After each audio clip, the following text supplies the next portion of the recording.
Thank you for coming. So happy to have you. I am, of course, I forgot to print anything off, so I've got my computer with me, but I know most of you. I'm Ashley Kirshner. I'm the Executive Director of Downtown Lynchburg Association.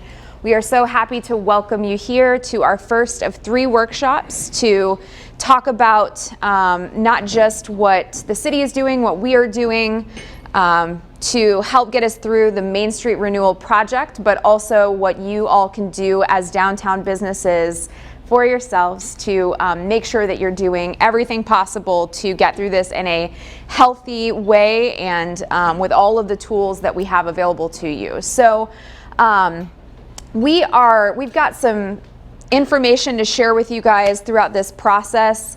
What you have in front of you is your construction booklet. We'll talk about that in a little bit. You also have some information on co-op advertising opportunities. I'm actually going to let Jay talk about that. So what I want to do right now is just introduce you to Jay, who's going to be talking about how you can survive construction and do it while thriving at the same time. So the reason that we brought Jay in, I could stand up here all day and tell you guys how important marketing is and how important it is to stay positive and all kinds of things, but you're sick of hearing me talk at this point. Raise your hand if you're sick of hearing me talk. I'm just kidding. So I know my face is a familiar one, and the truth is, I've only been through this process as much as you've all been through it, right? We've been through this process the last couple of years. Construction is not new to us, but this project in particular is a big one, right? It's not just a street, it's not just a utility replacement, it's not just a streetscape project, it is also an AEP project. So it's a big one, it's on our main street, it's important, and we want to make sure that we are treating it as something that is going to be impactful, but something that is also important for us to work through together. So Jay actually, I believe, met Susan at the Main Street Conference, or heard about you at the National Main Street Conference. Jay is a longtime downtown professional. He is here with us from Franklin, Tennessee, which is right outside of Nashville. And Jay has actually 20 years of experience in downtown economic development, in downtown marketing. He is the head of a consulting agency there that works specifically with economic development, strategic planning, all of that for downtowns. But over time actually started to specialize in this actual topic: construction, how to survive construction, marketing around it, preparing for it. So he has been working with this topic for quite a long time. I also want to mention as a shout out that for 10 years, I believe, you were also executive director of downtown organization. So I just made up those numbers. Actually for 3 different ones. For 3 different ones. I couldn't hold a job. There you go. He couldn't hold a job. So he had my job for a lot of different organizations. And the reason that's important is because he has been in the trenches, right? I mean, he has done this with downtowns throughout the country.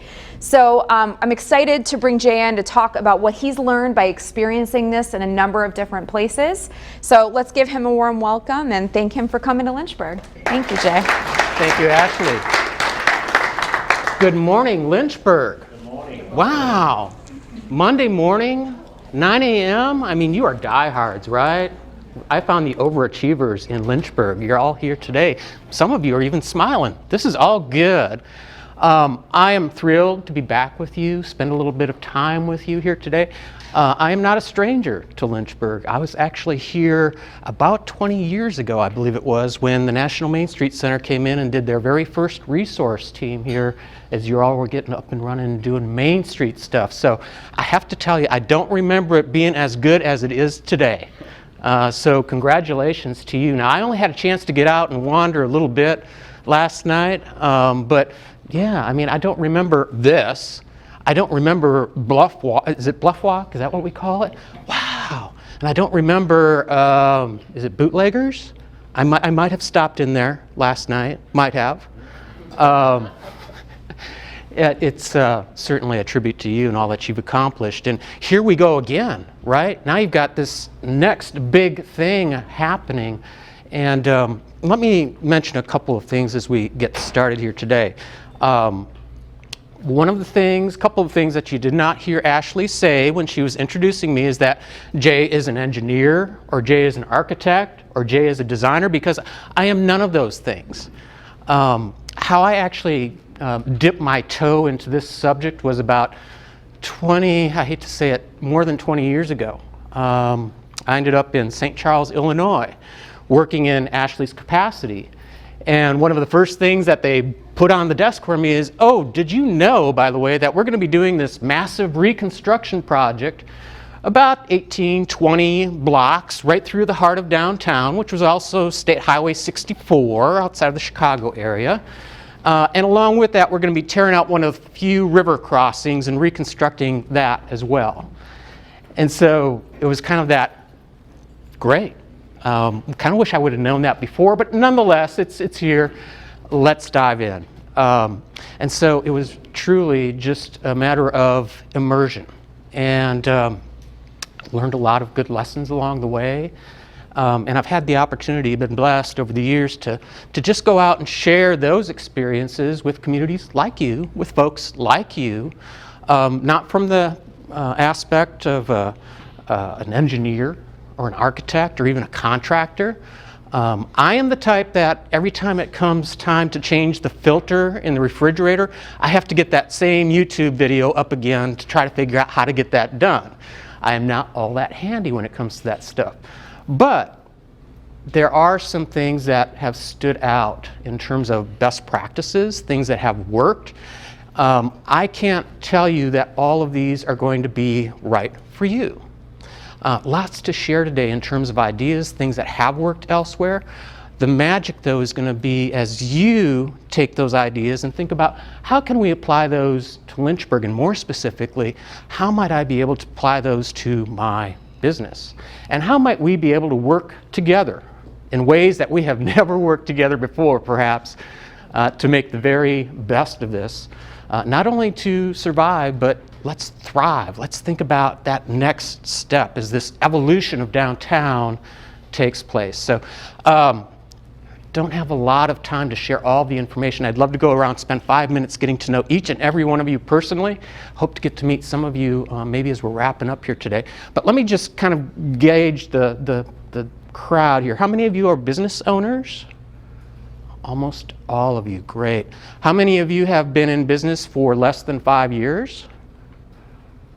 And so most have been in business more than 5 years. Wonderful. So it tells me that we have some energy in terms of entrepreneurs that have entered the marketplace, but there are also those here that have real staying powers. How many of you are retailers? Good. How many are restaurateurs? Eating and drinking places? Good, good. So nice range. So my hope is that in the course of the short time that we have here this morning, I'm not going to have all the answers, but I'm hoping that you'll all be able to take away at least 1, 2, maybe 3 nuggets, if you will. 1, 2, 3 things that you can say, yeah, that I can make that happen, or yeah, I can adapt that in a way that makes sense for me and my business. So with that, let's just jump in. And it must be Monday because my clicker is not responding well sometimes. So if I'm doing this, just know it's the clicker, not me. You all know it's coming. And you've seen signs of this before in projects that are happening even today in the downtown area. And of course, the question is, when I have those backhoes, those bulldozers fronting up to my door, what can I do?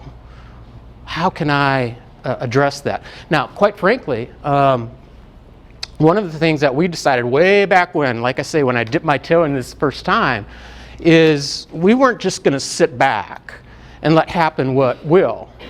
We were going to get together and we were actually going to work together to mitigate those adverse impacts that can come. And so one of the first things we did is we just went out to several different communities that were going through projects just like or similar to what St. Charles was facing and trying to learn from them. And we saw, it was very apparent early on, there were a few communities that we visited where essentially the business community, the community as a whole, just kind of sat back and said, well, there's nothing we can do, and threw up their arms and said, yeah, have at it. And there was a big difference in terms of those that sat back and those that actually got together, rallied, and said, hey, no, we're going to do the very best we can to make sure that the downtown way of life maintains some normality. So let me suggest you start here. And this is going to be a attest, perhaps. One of the things that we observed, and this comes from not just St. Charles, but having the chance to work with 20, 30 plus communities since, is that oftentimes the direction, the approach that we take largely will revolve around 3 goals, shared goals, mutual goals. And I've listed them up here. Number 1, getting in there, getting a quality project done in just the shortest amount of time possible. Number 2, working together to minimize disruptions to you, to businesses and the downtown way of life. And number 3, making sure that we do everything we can to retain our customers and to retain our businesses. Now, show of hands, how many of you could buy into those 3 goals? Oh, come on. It's not to suggest that this is easy, but as we roll through this today, what I'm going to suggest is that even in those toughest times, even as perhaps we're struggling just to get along sometimes, we need to come back to these 3 goals. We need to come back as a team, as a group, and remember what it is we need to accomplish here. Everyone has an interest in accomplishing these 3 goals. The other thing I want to say is that I'm not here today to sugarcoat things. I'm not here today to tell you that don't worry about it, this is all going to go off without a hitch, it's not going to impact you at all, this is all going to be Pollyanna, kumbaya, we all get together, we sing songs, and no. It's going to be frustrating at times. There's going to be dust flying, there's going to be earth moving and shaking. There's going to be times where you haven't seen a customer coming through your door for the last 2 or 3 hours, and the next one that does says something about, hey, isn't this construction great? And you want to reach across the counter and punch them, right? You can't. You can't.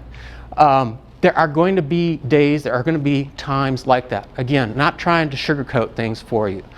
But that's why it's even more important that we're working together, and if you will, embrace these goals as we move forward. So, quick take in case Rip Van Winkle or Ruby Van Winkle is in the room this morning. Just a quick take, kind of where we're at today. We know that the project will begin on September 16th, 2019. And it'll begin in the first block of at 8th and Main, and then proceed down the street following the, I don't remember what direction that is, but basically encompassing this area. And over the course of about $17 million being invested, we're going to end up with this wonderful, wonderful place that isn't just for today, but this is going to be a place that accommodates business people and entrepreneurs like you in new ways for generations to come. Not to mention not to mention, how many of you are property owners as well? Wow. You got to be pretty happy that there are going to be infrastructure improvements made that are going to enhance the value of your building moving forward. Simple case in point, the upgraded water feeds that go to buildings. If you were to do those on your own, not only are you cracking open the street and disrupting what's there, but you're probably spending tens of thousands of dollars to make that happen. So there are economic benefits, there are certainly those aesthetic benefits that come from it, and it's why we need to kind of keep focused, if you will, on this end product, even as that ground is shaking out there. To be determined, and this is always that last phase that we're leading up to here, is the specific staging and phasing for the project. And that's why it's going to be really, really important for you, put it on your calendar now, to be at the pre-construction public meeting on August 12th. That's when a lot of that final stage, that information that comes from the final stage is going to be rolled out, and you'll have a chance to get a better grasp of exactly how this thing is going to roll out and when those backhoes might be at your front door, if you will. So between, though, I mean, there's some time, obviously, some distance to be traveled from where we are today and leading up to this project and where we're going to be and looking at that end product. And that's what we really want to dig into today. So again, what can you do and what can we do? So, sorry. Let me, we're going to just provide ideas and examples. And again, I want you to be thinking in terms of which ones might be right and how might I be able to adapt those, and basically just kind of walk through 5 different areas with you. So let's just jump up. Let's see, if the project start date is September 16th and we're at the end of June, it sounds like we have about less than 3 months before we break ground. It sounded like September, just a short time ago, was so far away. Wow, it's right here. It's at our doorstep. It's like now kind of thing. So let me just share with you some hints and tips, some things that you can be doing even now. And typically, as you begin to think about what I can do now, you're going to have to be very strategic in terms of, okay, I have this limited amount of time. What's going to make the most sense to me? And let me suggest you start here, not here, here. Do some homework. So I can tell you that there's been a lot of homework done here in this community already. I've had the chance to spend a little bit of time on the phone with Ashley, with Jess, with Heather, I believe. And the amount of planning, the amount of thought that has already been put into this project is really, really impressive. But it's probably going to be good for you to do some homework too, because as I mentioned, I can provide ideas, I can provide best practices, I can provide examples, but they're not necessarily going to be just right for you. Now, one of the things that Ashley didn't mention is that I was a retailer in a former life as well. So I can relate to those that are here today as retailers and thinking about, okay, what about my business? What about my industry? How is that impacted by construction?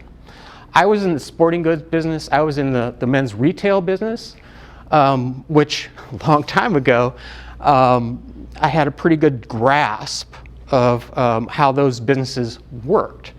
The other thing I know is that we were always talking with sporting goods businesses and menswear businesses in other communities. And at the trade shows, we were talking about what was going on, what was happening in the industry, and we were talking about what was happening in those communities.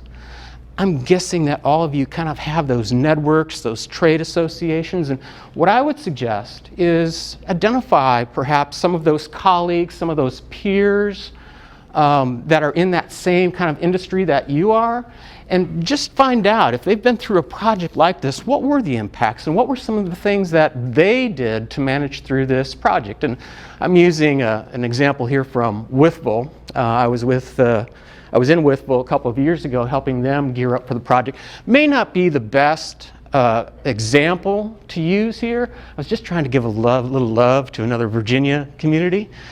Their project in terms of the nature and scope pales in comparison to the scope that you're facing here in Lynchburg. But nonetheless, be thinking about, are there some colleagues, are there others in my industry that have been through projects like this? And might I be able to learn from them in terms of the impacts and some of the things that they did to mitigate those adverse impacts? The other thing I want to mention is Ashley mentioned to me, I think it was last week, that she had been getting some questions. One of the most frequent questions from folks is, so what can I expect in terms of sales or revenue decrease during the project? And I wish I had some empirical kind of data that I can give you that says it's exactly this. What I can tell you is that the numbers I hear most frequently generally range from 20 to 30% decline during a project. But there are also more than several examples of where we've had businesses actually increase sales, increase revenues during a project like this. And some of you are going, what? Really? Really? And I'm going to show you some examples here of some of the things that they did to make that happen. But do your homework. And then also involve staff, involve your employees in planning for the project. You know your business better than anyone.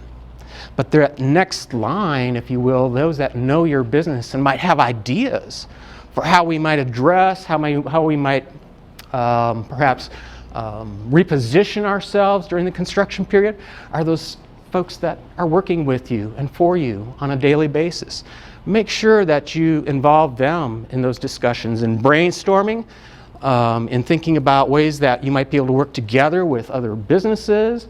They oftentimes have some great ideas. And maybe for some of you that aren't necessarily technically inclined, and you're thinking about, well, you know, are there opportunities perhaps to think about new ways to use email, new ways to use the website, new ways to use social media? Maybe those folks, those experts are already working for you, and maybe they would love to have a chance to kind of take that in a new direction.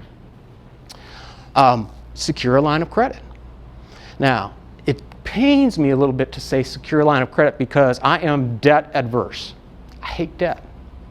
But securing a line of credit is a good business move leading up to a project like this. Do we have any banks represented here this morning? Yeah, I knew at least one. So, you smile. See, I thought I saw a smile over there. We have actually had, I'm glad you're here this morning, because we have actually had some financial institutions in other communities we've worked with that have said, hey, yeah, we're in this together, we're going to work with you, and have actually extended some favorable kinds of lines and provided a few perks as part of that package. You know, whether it be no application fee, no initiation fee, or a lower interest rate, or even some combination. So you being here, I didn't see any other bankers raise their hand here today. Oh, you have got a captive audience here. So what's your name? Greg. Y'all want to make sure you see Greg before you leave today. Bank of the Janes? Yeah. Awesome. Thank you for being here today. Yes, now, I'm going to show you another slide here, but I want you to hear this because otherwise Greg is not going to like me anymore, right? I want you to hear this really loud and clear.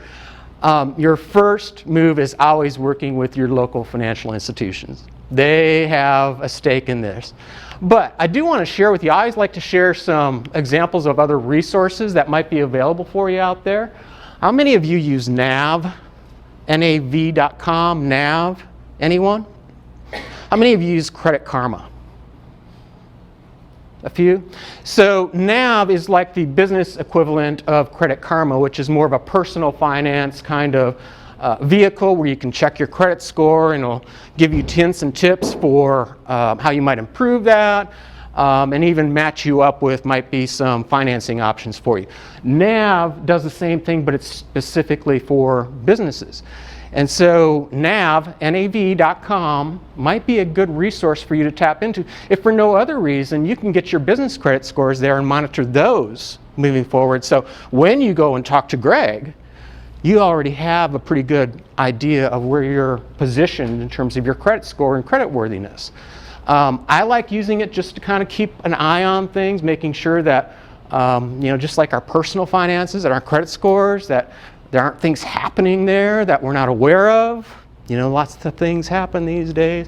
So you might want to check out that as a tool as well. Make sure that you're alerting your suppliers and your couriers, those folks that deliver that pipeline for your businesses. A couple of things. Number one, there may be some ways that you can work together creatively with those couriers to make sure that they still have good, easy access, or maybe they're changing delivery times, whatever the case may be, to make sure that that pipeline to your business is maintained throughout the course of the project. Number two, talk with your suppliers too. Now, this is not true in every industry, but in some cases, let's face it, your suppliers have an interest in your business succeeding. And so when you're facing a project like this, something that's a little bit different than the normal course of business, they may even be receptive to offering some different kinds of terms as part of that package. Or in some cases, I know for some retailers, maybe there's an opportunity to move into some different product lines at different price points and such to help reposition your business. So make sure that they're in the loop and that you're communicating that information. And is anyone here contemplating perhaps some changes to their business, whether it be floor plans or, and other improvements to the business or the building? I see at least a few hands up. This might be a great time to do that.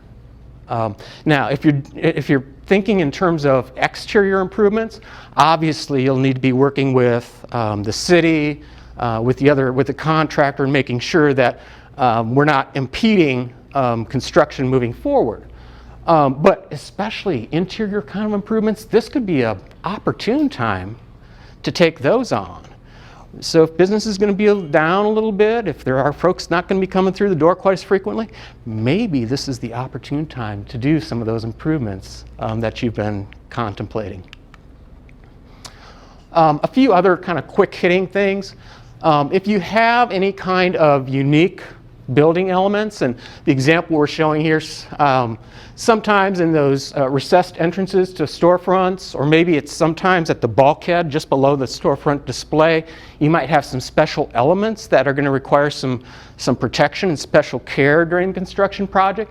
Just make sure that you point them out. Make sure, and I would guess by now the contractor and those that are going to be involved are probably aware, but not a bad idea just to make sure, hey, look, is there something we might need to do to make sure that these are protected?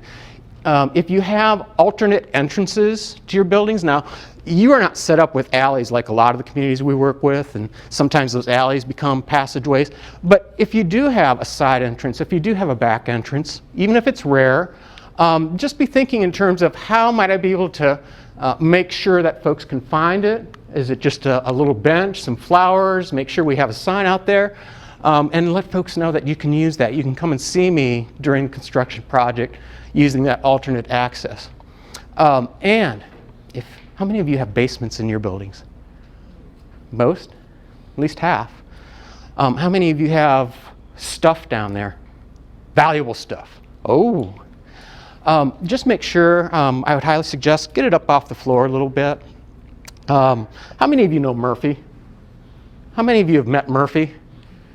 Yeah, I've met him, believe me, sometimes on a daily basis. There's this thing that can happen sometimes on construction projects where Murphy appears. And I can tell you that it's not frequent. As a matter of fact, it's rather rare. But this is just one of those things where we have had a few occasions where as the construction crew is getting in there and doing that last piece, they're taking out that sidewalk next to your building and getting ready to put the new sidewalk in. What happens that night? It rains. It rains. And we've had cases where there was a lot of rain, and what happened is water goes where it hasn't gone in a long time, right? And so just make sure if you do have anything valuable in the lower levels of your building, that maybe you get it up off the ground, or maybe you just get it out of there entirely.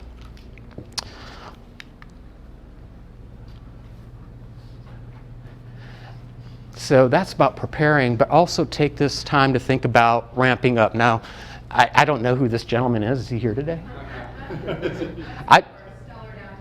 I just love the photo, man. This is great.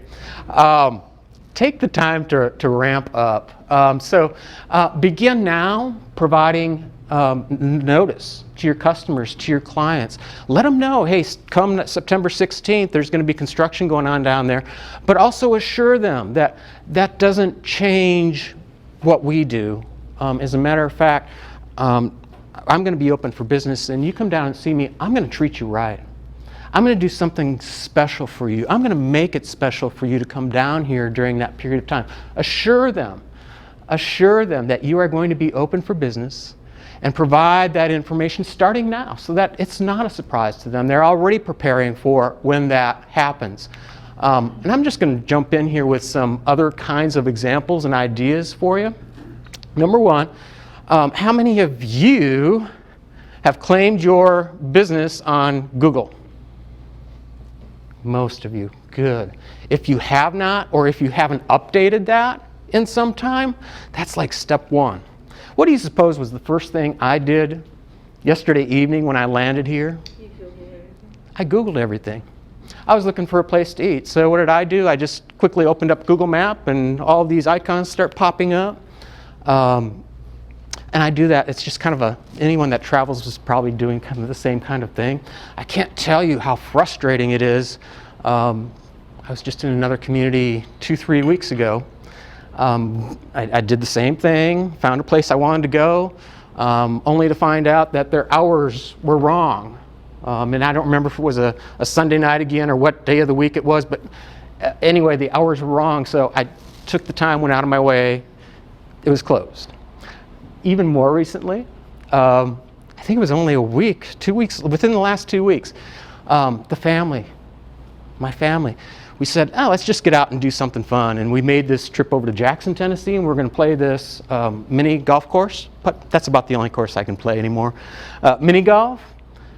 And found out that the course had been closed for 2 years, and it was still popping up as being open. So this is like number one. This is number one. So if you haven't done it, or if you haven't updated your listing in some time, do it. Do it today. Also, be thinking about how can I use my website, and might this be the opportunity to update the website? But more importantly, how can I use that website to again assure my customers that even in the midst of a little construction, underwhelming, right? In the midst of a little construction, I'm here, you can come see me, and I'm going to treat you right. It's all part of that information that we need to be sharing it through multiple channels to make sure that we're connecting with all of our existing clientele, and even thinking about how we might be able to use that in tandem with what might be some different ways of doing business. So, for example, this wine store here, as part of their strategy, they actually began offering, I know it's difficult to see, the opportunity for folks to order online and pick things up on the way home. And they got some real wins out of that. And it's a good example, too, of how when these projects come, they provide an opportunity to experiment with some things, maybe some things that we've been thinking about, we'd like to try. Well, this could be an opportune time. And oftentimes what happens is that we might land on something that actually extends well beyond the construction project and positions us very nicely as construction is wrapping up. Some other examples. This is the Funky Cowgirl. The Funky Cowgirl is located in Fort Madison, Iowa. Anyone ever been? I didn't think so. Fort Madison, Iowa is a town of about 10,000 people. And I started working with them years ago. And I encountered the Funky Cowgirl. And the first thing I said is, there is no way, absolutely no way, this store should be able to survive in Fort Madison, small, conservative Fort Madison, Iowa. It just shouldn't. There isn't the market there in Fort Madison, Iowa. And so I dug a little bit deeper, and of course they're doing a lot of good things, right? One of the things you find when you go to the website is this opportunity to join the mailing list. And that's something that you need to be giving some thought to now, is how might I be able to collect or ramp up my efforts of collecting contact information and making sure that I can stay connected with my customers and clients. But the other thing, the other thing they're doing, they are an example of what I like to refer to as a backdoor retailer.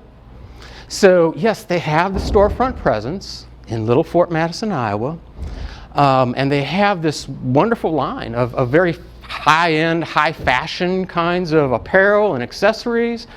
But the majority of their sales are not going out the front door. They're going out the back door. They're getting shipped via FedEx and UPS and the U.S. Postal Service. Who remembers how many people live in Fort Madison, Iowa? About 10,000. How many people like the Funky Cowgirl? 103,000. And I think too often we get in this mindset that, there's no way that we can compete with Amazon and what all the other online retailers are doing. And I intentionally picked Little Fort Madison and the Funky Cowgirl to prove that, yes, we can. There are opportunities, and I would suggest pull up the website, pull up the Facebook page, and look at what they're doing. The other kind of funny thing, they have more than 103,000 people that like them, 99,000 plus that follow them, and you can see it's kind of funny. One of the folks that likes them and has checked in is Jessica Peters. The reason that's funny is Jessica was my assistant when I was the director at the Walla Walla Chamber of Commerce in Walla Walla, Washington. Now, you don't have to be a geography expert to know that Walla Walla, Washington is not necessarily a neighboring community to Fort Madison, Iowa, right? But here, I mean, Jessica pops up as one of those clients. So a lot of good things happening. Now, here's the other thing, too. Even if you don't want to necessarily dive right in and do that e-commerce kind of thing, there may be ways to use your website to connect and even begin to transact sales without having that e-commerce kind of function to it. This is the marketplace in Manning, Iowa. Anyone been to Manning, Iowa? I didn't think so. Anyone know what Manning, Iowa is near? Nothing, right? It's near nothing. As a matter of fact, Manning, Iowa is a town of about 1,600 folks in northwest Iowa. The closest large city would probably be Omaha, which would be at least a good 2-hour drive from Manning. So it's kind of out there in nowhere. 1,600 people, about 22% poverty rate, and yet we found the marketplace. Check this out. The marketplace is apparel, it's home furnishings, it's decor, it's a coffee bar, and it's carrying higher ticket kind of stuff. But what's the magic here? A couple of things. So Manning, Iowa, 1,600 people, but they have more than 7,200 people that like this. But they're also using this just to simply display, for example, different items that come in. And what's happening is if you can see this closer, here you have Katie Jo says, could you set back a black and white large T for me also? And they're responding right, yep, got it. So just by simply using not just Facebook, but other social media and getting the product out there and letting folks know what's coming in and the fact that you can put it back for them, whatever it may be, might be a chance for you to dip your toe into that whole e-commerce thing and begin working in ways with that technology that you haven't. It also might be an opportunity for some of you to add something to the mix. So the bailiwick of our business is doing market research, market analysis, and looking at business development, business recruitment kind of strategies. This table comes from about 4 or 5 years of doing market analysis kind of work with Alabama communities. So there's about 20-some communities represented in this table. One of the things that we always like to know is when we ask businesses and consumers about those different social media and applications that they're using, you might think, okay, YouTube. How could a business use YouTube? Are any of you using YouTube? Okay, how are you using, if I can pick on you, how are you using YouTube? Can you just give an example? The most recent video we launched was kind of like a satirical video about how to brew something in a coffee brewer that doesn't technically exist, but at the same time, we communicated our mission and vision as a company. Awesome. That's just the start. So. Great. I saw a couple of other hands up. Anyone else want to share? We've done some demonstration videos of art supplies. Okay. Different art supply store. Perfect. And the great thing about it is that as you're doing those videos, hosting them on YouTube, they slide in very nicely on the Facebook feed and the other social media that you're doing. And it's that animation kind of thing that gets folks' attention. You know, it causes them to pause as they're scrolling through quickly, especially when they see a local familiar face there or a local familiar place. The other thing is, do you remember when I mentioned that when it comes time for me to change the filter on the refrigerator, what I have to do? have to go back to YouTube and go through the tutorial of how to actually do that. And it's not just changing the refrigerator filter. When it comes time for me to tune up the lawn tractor, I've got it right there, and I'm going through step by step, pausing. You do this too. It's just about I'm not the handiest guy, I told you that. And so when it comes to doing those DIY kind of maintenance kind of things around the house, I'm on YouTube. You are the local experts.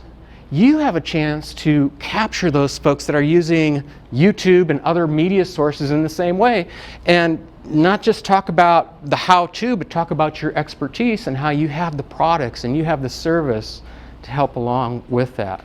So whether it be YouTube, whether it be Pinterest, Instagram, be thinking, is this an opportunity perhaps to add something to the mix? Just one quick word on Pinterest.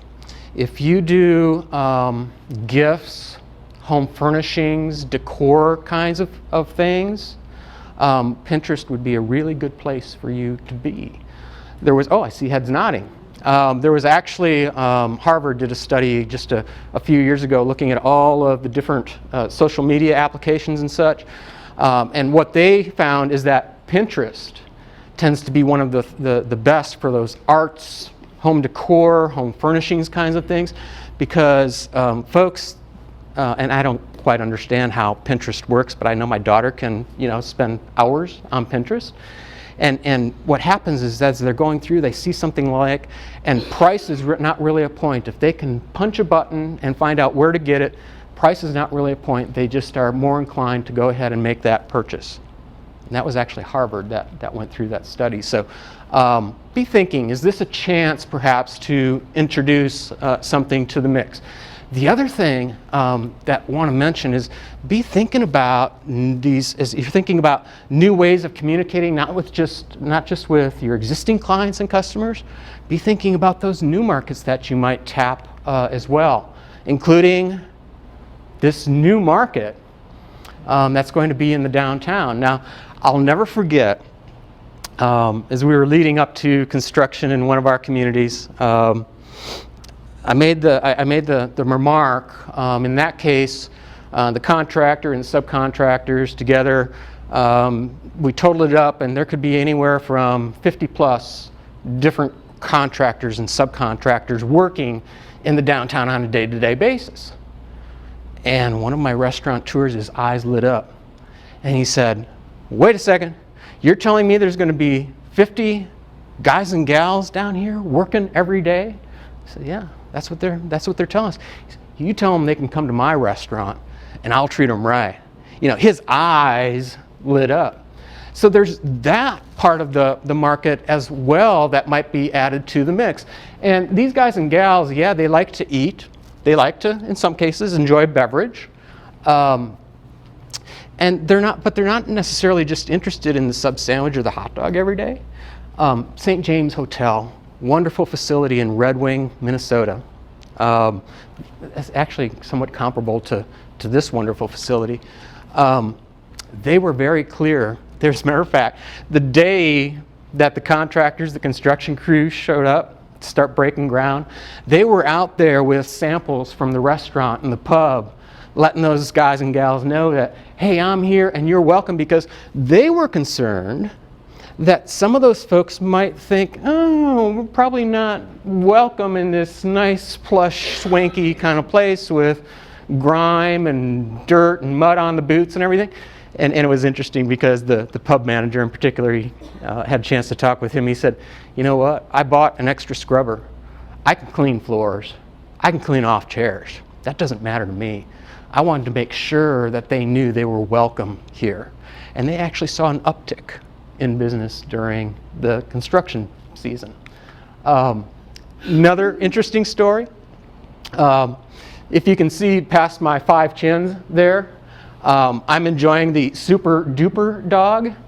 And the funny thing here is Jim and I were giving Michael a tough time because he and I both had the Super Duper Dog and Michael was only a super.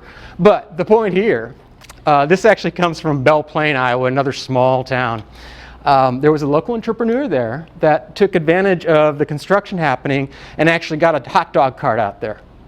And that hot dog cart, over time, the business grew to the extent that that hot dog operation now occupies a storefront space in downtown Belle Plaine. So there may even be opportunities for entrepreneurs as part of this project, or maybe it's the serial entrepreneur. Y'all know what a serial entrepreneur is? I see some heads nodding. There's probably at least one or two sitting in this room right now. The serial entrepreneur is one who gets the business up and running, has success, and then is thinking about what's that next step? What's that next opportunity that I'm going to seize on? And for you, because like I say, just looking around this room, I have a feeling there's at least 2 or 3 in this room. Perhaps you're already be thinking in terms of what is that opportunity that's going to be presented as part of this project.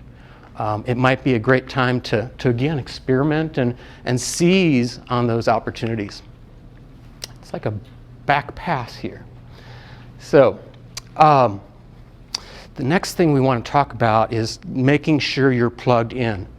I am thrilled that you are here today. I mean, you filled up the room. Thank you. My guess, though, is that each and every one of you sitting here today can think of at least 1 or 2 people that are not here and should be. Would that be true? Yeah. So I am thrilled that you are here, but now we need to take this to that next level, if you will. So communication cannot say enough about just how important that is. And there are already, as a matter of fact, there's a great communications framework, a system already in place.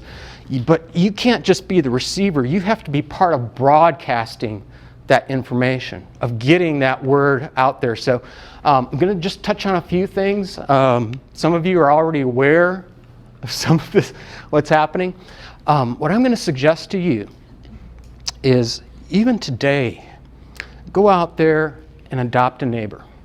And maybe it's one of your neighbors that are not necessarily technically inclined. Maybe they're not even, they don't even have email. I mean, that happens. We find that in all communities, big and small, where we still have some businesses that don't use email. So maybe this is a chance for you to just come alongside someone out there, give them a hug and say, hey, you know what? I know that you have this going on and maybe you don't have email or whatever the case may be, but let's work together. Let's just stay in communication, make sure that we're sharing that information. And sometimes it's just a support system. Do you remember when I mentioned earlier on that you're going to have those days where things just, you haven't seen that customer, you haven't seen a customer for 3 hours? The worst thing you can do is vent, complain, cry when that next customer comes in. That doesn't work. Maybe you just need that buddy, that pal that you can share your frustration with. Just talk it out, quite frankly, because that has to stay internal. That's us. We understand those days are going to be here, but that can't be the message going out to the larger community. There will be quarterly block meetings. Make sure you're there. This is a great opportunity for you to get together and not just learn about what's happening with the project, what's going to be happening next, but to be exchanging ideas in terms of, okay, so we know this is coming up and this is when it's going to happen, so what can we do together to make sure that word is getting out, and what might we be able to do in terms of some activities? And I'm going to show you examples of activities here as we roll along. Make sure, if you haven't already, that you subscribe to, you read, and you share the weekly newsletter. And this is a good chance for me to say that as you are using email, as you are using other social media to communicate with your customers and your clients, you don't have to generate this stuff yourself. There's a lot of work that's going on already on the part of the city and on the part of, is it Appalachian Power? Yeah. And the water department. They're producing this information. Sometimes it might just be, as you're sending out that client email, maybe you just have a link to say, hey, for the latest project information, go here. Or maybe it's sharing that newsletter with some of your clients. How many of you know Heather? I expected that. You are so blessed, and I mean this sincerely. Now, I've only had a chance to talk with Heather very briefly as part of a larger conversation on the phone, but a couple of things that really stood out. Number one, this is not Heather's first rodeo. Apparently, and I mean, very obviously, she's done this before. Is Heather here today? She's injured. She would totally have been. Oh, she's injured. All right. So it was very apparent to me, though, that this is not Heather's first rodeo. She's done this before. And so she gets it. More importantly, she is working for you. Your interests are are at the top of her priority list. Now, I can tell you, having worked through projects like this over the years, projects that have that designated business liaison, that point person, and those that do not are like night and day. You are in a good place in this regard. So make sure that you keep in touch with Heather. If you do have concerns, if there are issues, make sure you're communicating with Heather, not with the contractor, not with the guys and gals working out on the street, because getting in their way is going to prevent us from accomplishing one of those goals, right? If we're getting in their way, they're not getting this project done in the most efficient manner. Heather will take that on. So just make sure that you're communicating with Heather. That has to be your first call, your first point of contact. And I know already that Heather is out there on the street and talking with you all. I saw a lot of hands going up. But here's the other thing about that. Don't shoot the messenger, all right? Heather will be doing everything that she can to work through those issues, to work through some of those challenges that you have. But sometimes it's just, you're not going to get the answer you're really wanting and really hoping for, right? I see a few smiles. Don't shoot the messenger. So what I'm going to suggest is that we're going to give Heather license. If you're talking with her and you're kind of going on and she says, bless your heart, you know you've crossed a line. All right, that's going to be the key word. Bless your heart, you know you've crossed a line. Heather's going to be working for you, but don't shoot the messenger. Let's work together. Let's make sure that Jay, yes. that email address is correct. Oh, okay. CELLA.cc. Thank you so much. It's the front of your construction booklet, right? Oh, thank you so much. Thank you so much. Good catch. Whoops, did we go backward? So again, go ahead, bookmark and share the project website as well. And if you haven't already, make sure that you sign up for those alerts that are going out, the newsletter and the other alerts that are going out. This address, I believe, is correct. renewlyh.com. That's something you can do today. How many of you have already done that? You've already signed up? Good. All right. So let's move into the messaging component. And I like to say it loud, and we're not necessarily talking about cranking up the volume in terms of the audio, but saying it loud means we're using a lot of different channels, a lot of different vehicles. We have a lot of folks involved as part of that messaging, if you will. And we're working together to make sure that that message gets out in a clear, consistent fashion. We're kind of singing from the same hymnal, if you will. So let's talk just briefly about the importance of messaging. Not unusual at all to see something like this. Now, the local media here would never do this, right? It's only in other communities where they're looking to dig up some dirt, right? Stir things up a little bit. Oh, believe me, there will be someone looking to stir things up, right? And they will seize on the opportunity to talk about how terrible things are in downtown Lynchburg. Right? Yeah, right. We can't feed that. We cannot be the folks that are feeding that appetite. And it's not just media. It happens when folks are sitting around tables in the morning having coffee. I would guess somewhere in Lynchburg is the table of wisdom. There is in almost every community I work in. The table of wisdom, and I'm sorry guys, it tends to be guys a little bit older that sit around having coffee in the morning and talk about all of these things that are awful and how they should be fixed. And sometimes the story just perpetuates itself, right? No, I see some smiles now. You know where that table of wisdom is. You know who's sitting around it. We can't be feeding that either. So, be thinking in terms of what the message is and how we might be able to tap into it. And I gotta say, I love this. This is a good example of how a lot of work has already been done. Maybe there should have been a drum roll. Has anyone seen this yet, Ashley? Okay, they have. So I love this. This kind of southern thing that you're gonna be taking on with the bless our hearts, y'all. Fixing. So I just have a couple of suggestions here as you implement this. Number one, to make it truly authentic, you really need to somehow work in there a couple of all y'alls. So everyone say that together, all y'alls. And at least 3 or 4 dadgums, right? That's going to make it truly authentic. Actually, you could kind of have some fun with that. Maybe you have folks somehow inserting dadgum into their messages. I don't know. But there is already a platform and a framework for that messaging system, and it's the placemaking, the kind of signage, the posters that can happen. It's ideas for a fence art that are beginning to come together. Not exactly sure what that's going to look like yet, but that could be really cool. This is one of those ideas I'm going to take down the road. And it also includes that messaging that'll be going out via multiple channels that kind of looks like this, the Be Like Chad. So I want to find out, is Brad in the room here today? Brad is a stock photo. I thought maybe that was the case.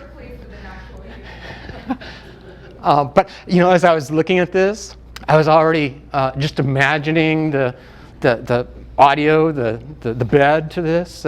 Maybe it sounds something like, oh, poor little Brad, he's afraid of construction, the audio bed that goes with it. I think this could be really fun. And then you've got Chad who eats, gravel for breakfast in the morning without milk.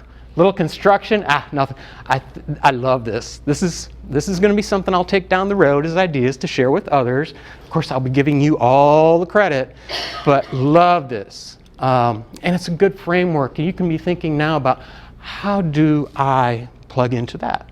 How do I use that as perhaps a launching pad for some of the messaging that I want to do as part of my business? Now, you also know that the campaign, again, will be using multiple channels to get that word out, and you will have an opportunity to plug into that.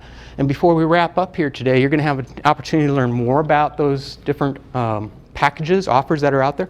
And I'm actually going to give you some examples as well of what cooperative advertising might look like, how you might be able to tap into that in perhaps what might be some newer, different ways.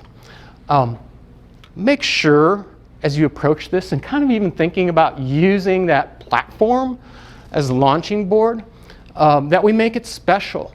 Again, folks will in some cases be inconvenienced in making the trip to downtown and getting to your place of business, so we want to do everything we can not to just let them know that we're open for business, but to treat them right. Now, I know you all know how to have fun here, right? I've seen lots of photos of folks in Lynchburg, in downtown Lynchburg, having fun. That fun needs to continue even during the construction project. But it doesn't have to happen just out on the street. Fun can happen inside your places of business as well. And part of the fun might just simply be, again, using that framework as a launching pad, thinking about how we entice folks to make that stop. Making sure that we're using every opportunity to talk about sampling and new products and new activities that we're doing. I mentioned earlier that we do lots of market research. And one of the things that over the course of the last 4 or 5 years is really, really important and apparent is folks want to be entertained.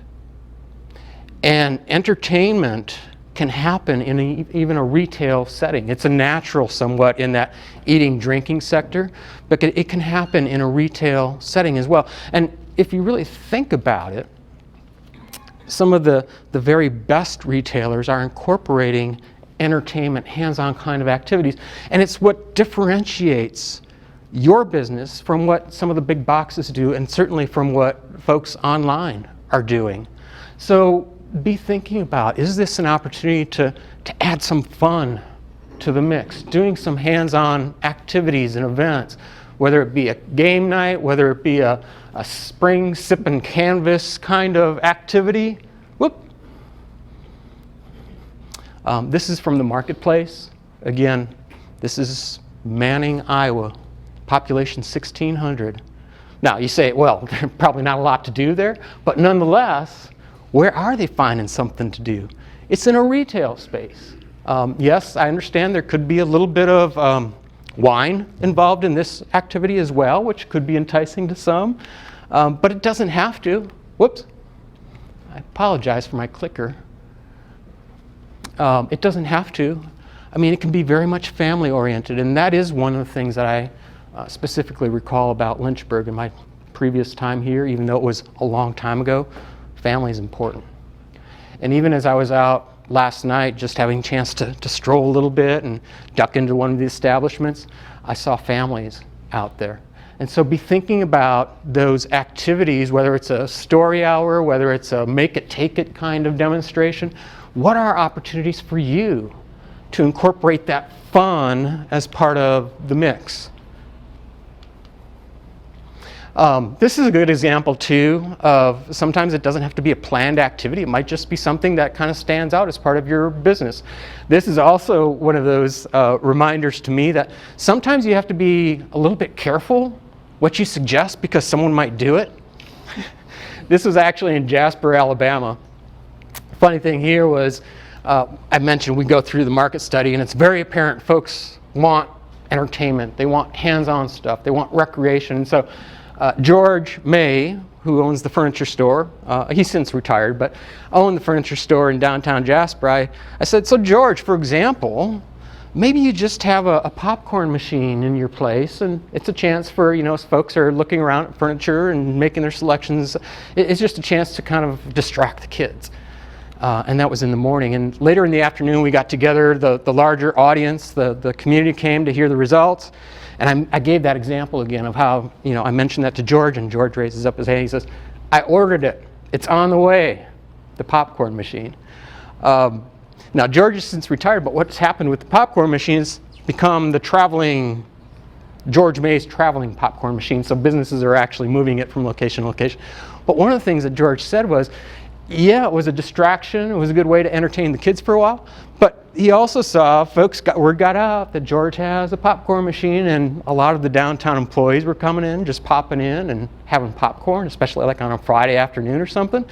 And he actually used that to cultivate some new customers from that downtown employee population as well. Now that's a simple one. And I'm still not sure that a popcorn machine in a furniture store was the best idea, but it seemed to work in that case. And maybe for those of you that have those lookouts that might be able to provide a viewing area to the construction, kids love watching these machines moving around, and the precision at which these guys and gals work and operate that machinery. It's not just interesting for kids. I mean, it's something that actually I kind of enjoy.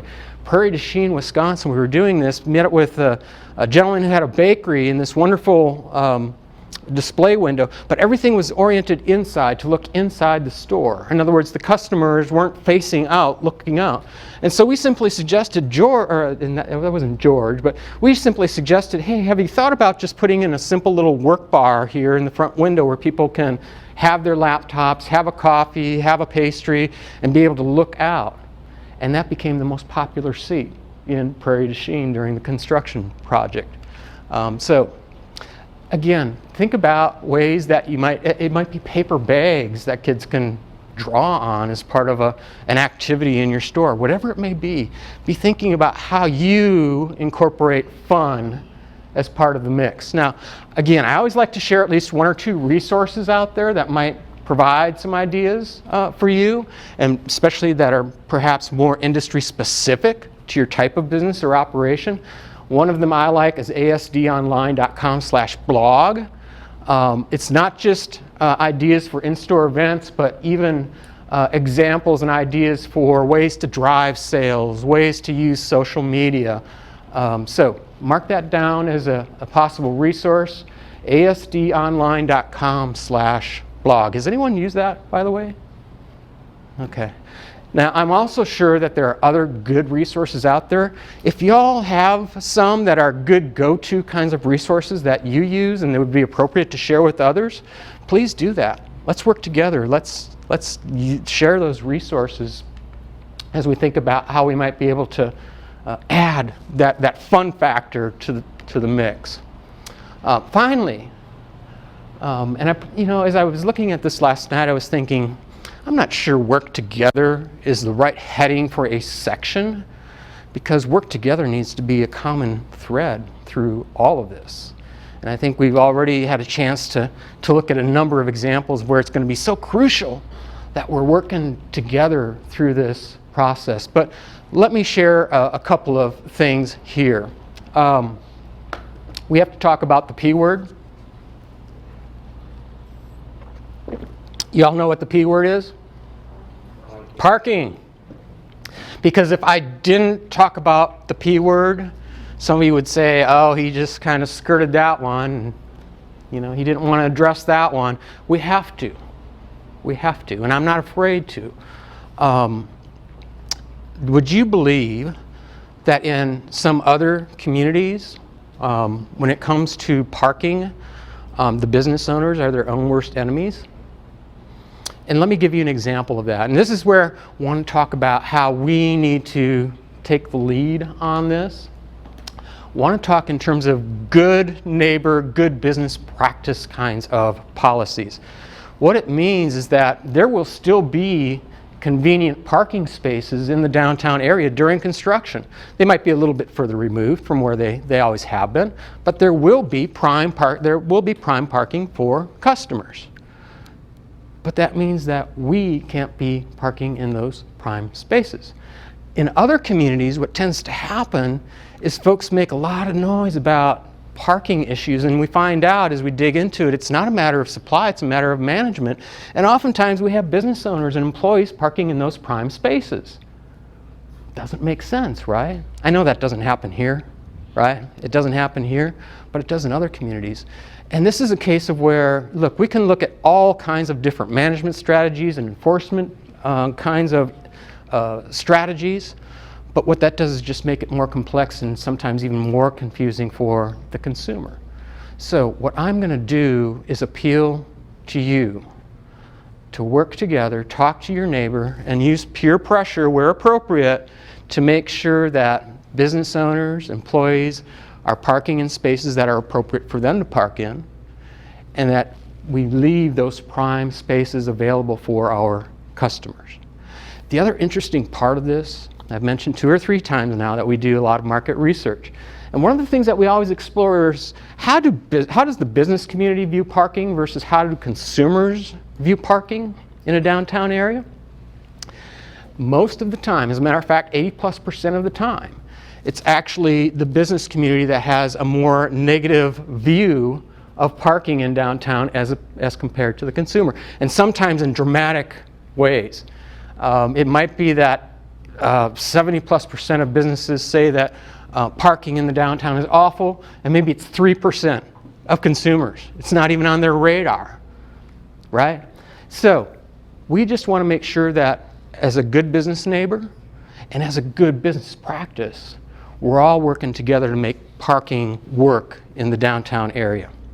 Now, you have some great tools out there. You already have the parking map that's out there available. I think I was looking at the annual report, which is awesome, by the way, Ashley. And how was it, like 15 million maps that you've distributed? 15 million and 7 or something like that? That might have been somebody else's. Oh, but it was a lot. It was a lot. Probably not 15 million, but I mean, there's been thousands, tens of thousands of maps that are being distributed. And obviously, as things change, I know that the team here is going to be making sure that the word gets out in terms of how folks will still be able to access those prime parking spaces and sharing that with you, kind of like they've done in Cedar Falls, Iowa. And you might also have some other resources available to you as well.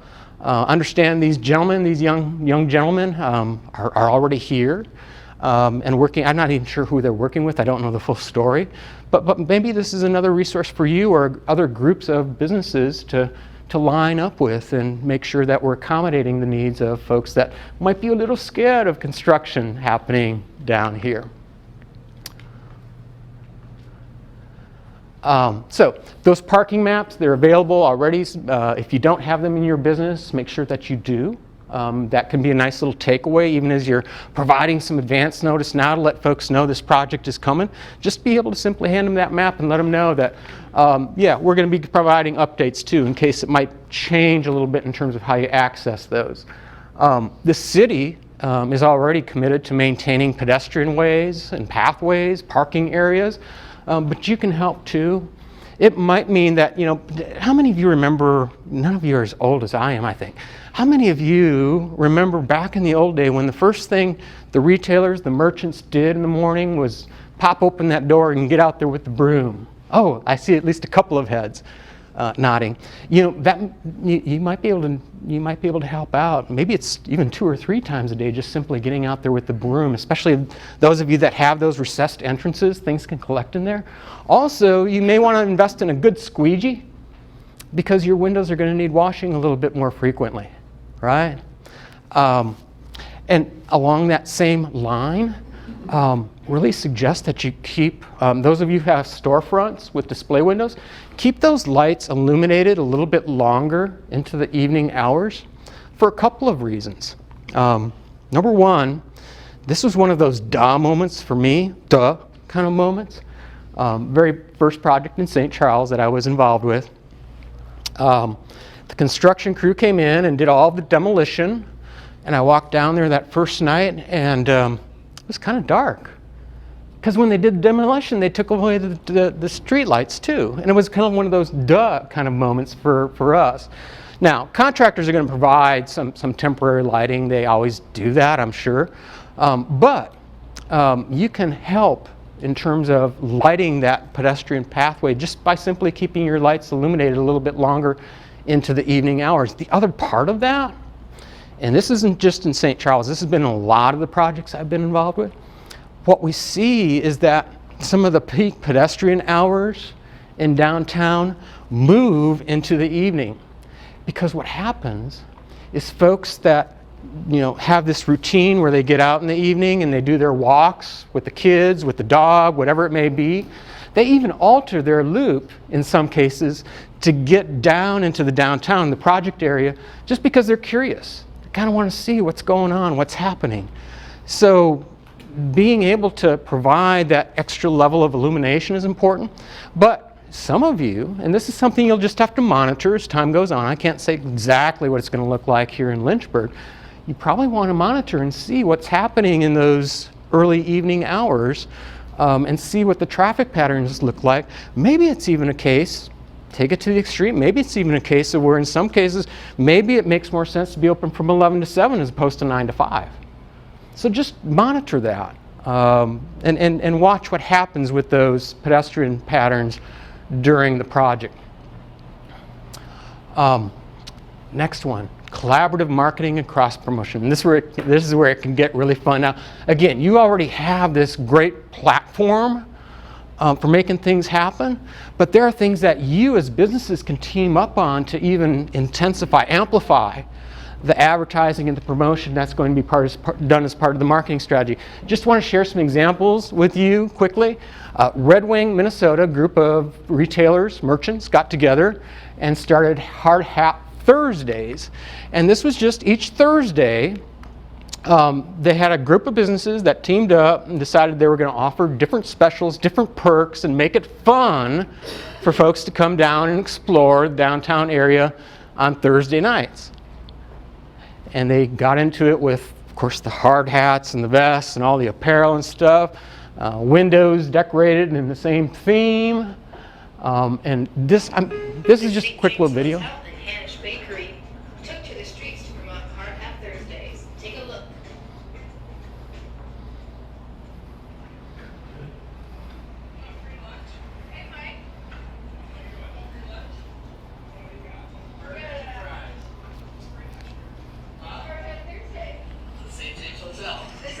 This is our program.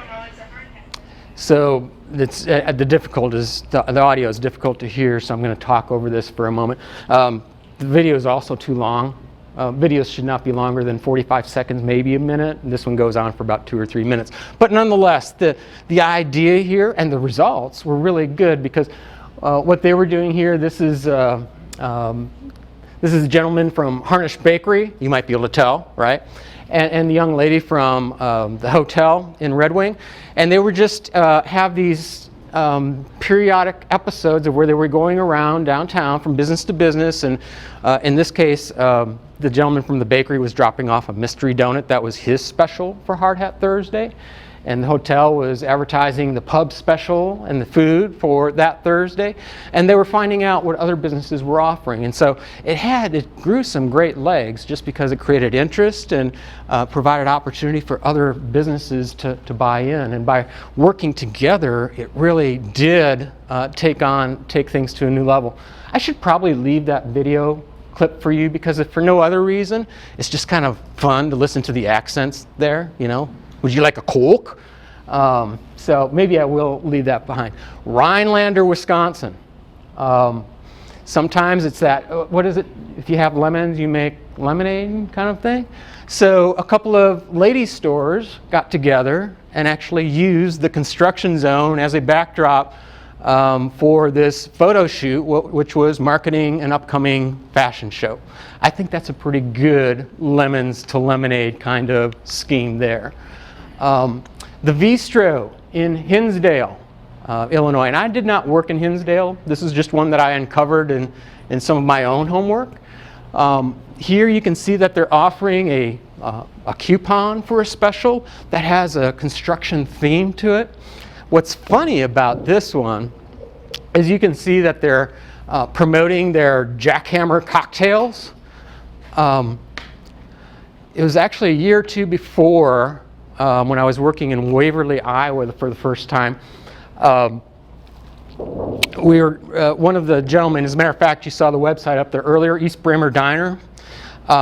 We suggested to him that maybe, he could introduce some construction theme kinds of menu items and drinks. And this is one of those areas where sometimes I think out loud, and it can get me in a little bit of trouble, because I suggested, well, maybe as part of the drink menu you have a jackhammer, and you have a sledgehammer, and whatever other air hammer, what other kind of hammers are out there.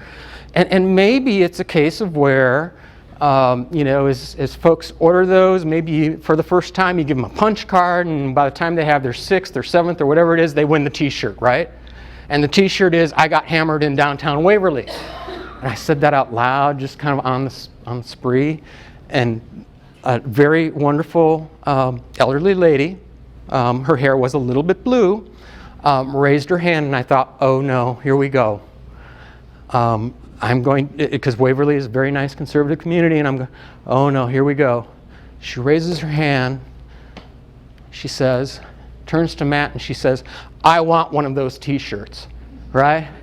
So, I don't know, make it fun. Maybe this is part of the menu. Maybe it's something that you all can collaborate with, different kinds of construction theme kind of specials that you're doing throughout the project. And even some of the events that you see, like the ladies' night out that businesses tend to team up on, maybe they can take on a little different twist too to tie into construction. I don't know that witches would be the right thing, but I think we're all getting a little bit tired of ladies' night out.